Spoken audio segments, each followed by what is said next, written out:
C'est à mon tour de vous guider dans le jardin de la géométrie. Je m'appelle Escher et je suis un artiste néerlandais du XXe siècle. La géométrie m'a toujours inspiré et je suis passé maître dans l'art de dessiner des pavages incroyables. Voici mon autoportrait, vu dans un miroir sphérique. L'une de mes gravures les plus célèbres représente des reptiles dessinés dans un plan qui parviennent à échapper à leurs feuilles de papier. Du haut de différents objets, ils contemplent leurs conditions d'animaux plats. Pour nous préparer à la 4e dimension, nous allons nous inspirer de cette gravure et d'un petit livre publié à la fin du XIXe siècle par un pasteur anglais, Edwin Abbott, qui s'intitule « Flat Land », le plat pays. Nous allons tenter d'expliquer à des êtres plats, c'est-à-dire des êtres vivant dans un plan, l'existence de la 3e dimension qui nous est si familière.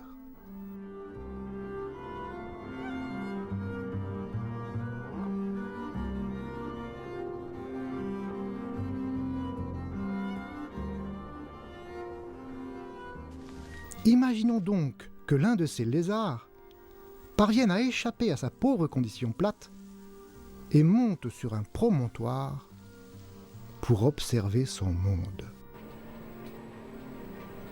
Comment pourrait-il expliquer à ses collègues l'existence d'objets de dimension 3 ? Une première idée consiste à faire passer au travers du monde plat des objets de dimension 3. Voici par exemple un tétraèdre avec ses 4 faces qui va traverser le plan des lézards.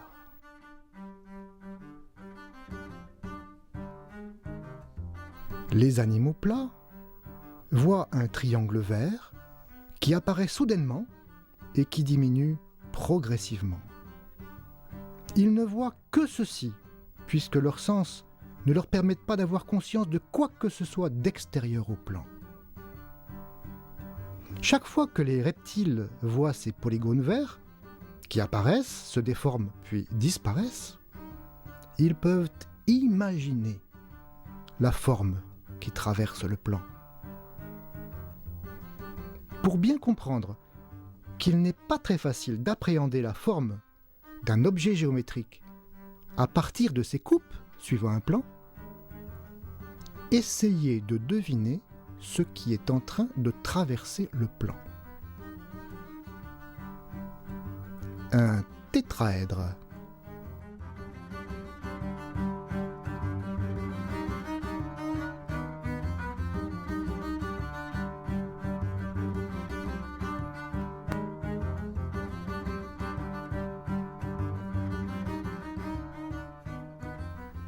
Et ici, c'est un cube.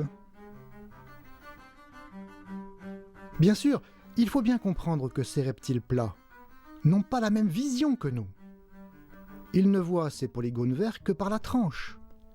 Et il leur faut développer une vision dans la profondeur pour pouvoir en apprécier la forme. Et maintenant ?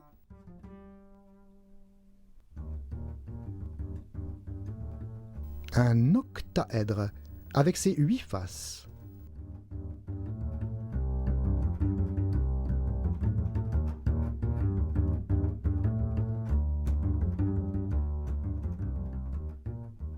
Et un icosaèdre, un solide à 20 faces.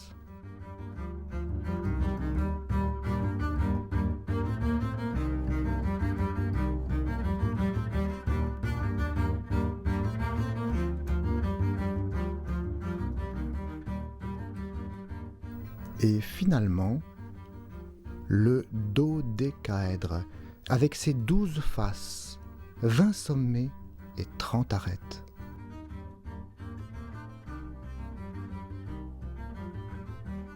Maintenant, nous allons voir les sections, et seulement les sections. et vous devrez deviner le polyèdre qui se cache.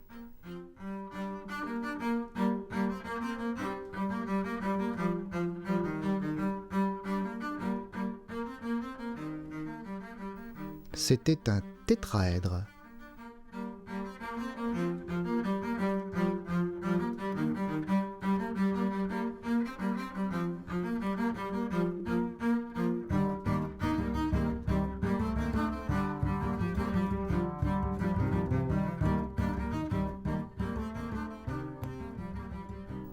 C'était un cube.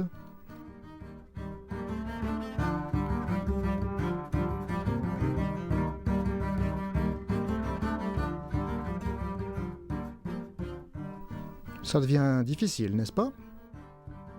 Vous voyez, les êtres de dimension 2 doivent développer une bonne intuition s'ils veulent comprendre quelque chose à la troisième dimension, qui nous paraît pourtant si naturelle. Nous aurons des difficultés du même genre pour appréhender la quatrième dimension. Voici maintenant une deuxième méthode pour expliquer aux êtres plats ce que sont les polyèdres. On commence par faire gonfler le polyèdre pour faire en sorte que ses sommets et ses arêtes soient sur une sphère. Ensuite, nous pouvons projeter stéréographiquement sur le plan des lézards pour que nos amis de dimension 2 puissent observer le spectacle. Bien sûr, nous pouvons faire tourner la sphère, et donc le tétraèdre, comme nous avons déjà fait tourner la Terre.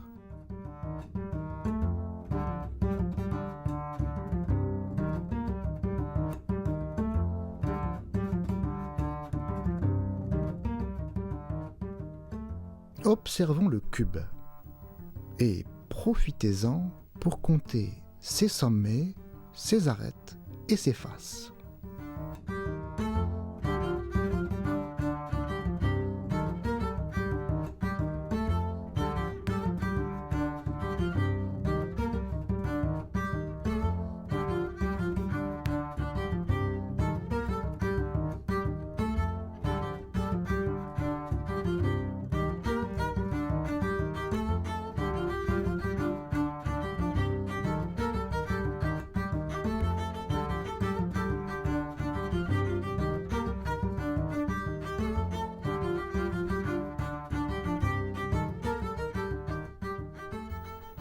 C'est le tour de l'octaèdre.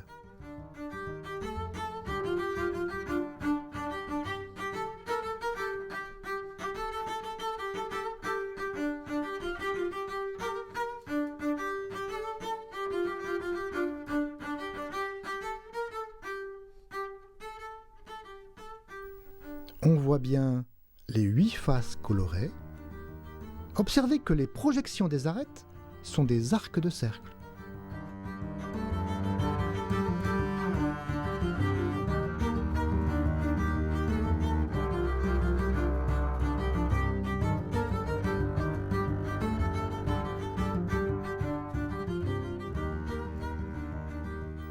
Maintenant, l'icosaèdre.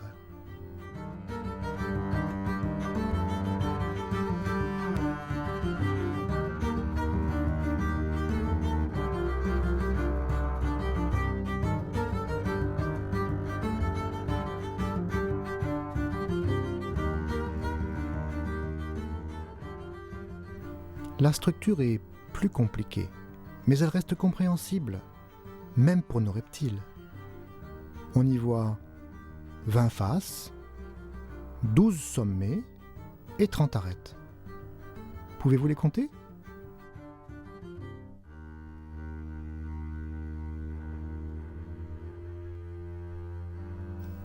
On termine par le dodécaèdre, un bijou de la géométrie.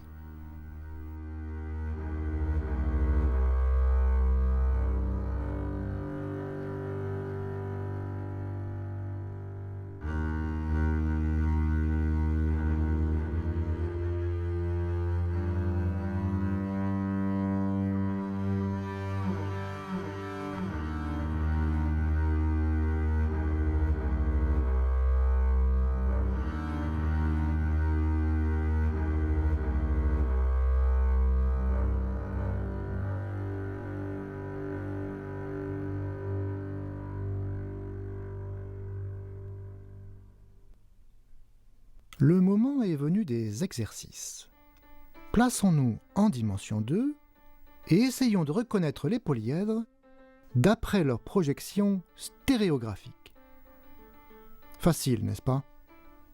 On voit 4 faces, 6 arêtes, 4 sommets. C'est un tétraèdre.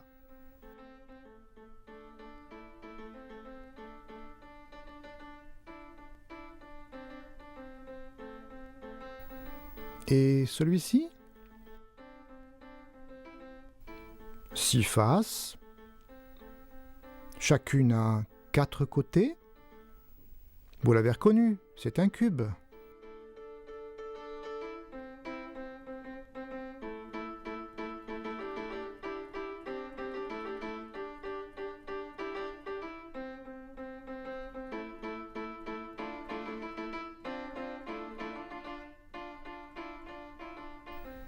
Plus compliqué, n'est-ce pas? Les faces sont des triangles. Par chaque sommet, on voit 5 arêtes qui partent. Il y a beaucoup de faces, peut-être 20. C'est un icosaèdre. Bravo!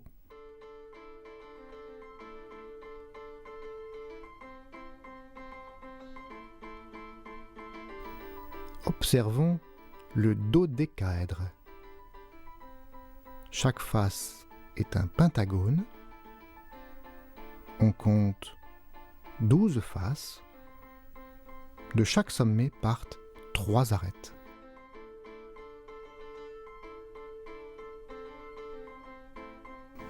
Ces 5 solides fascinent depuis toujours les géomètres. Les philosophes grecs leur attribuaient une signification mystique, en les rattachant aux éléments fondamentaux qui constituent le monde. On les appelle d'ailleurs les solides de Platon. Nous sommes d'accord. Ce n'est pas facile de se faire une intuition de la 3e dimension quand on est plat. Plusieurs méthodes sont possibles, et la projection stéréographique est bien utile pour y voir quelque chose. Maintenant, il va falloir nous préparer à la 4e dimension. Nous allons devoir faire preuve d'imagination.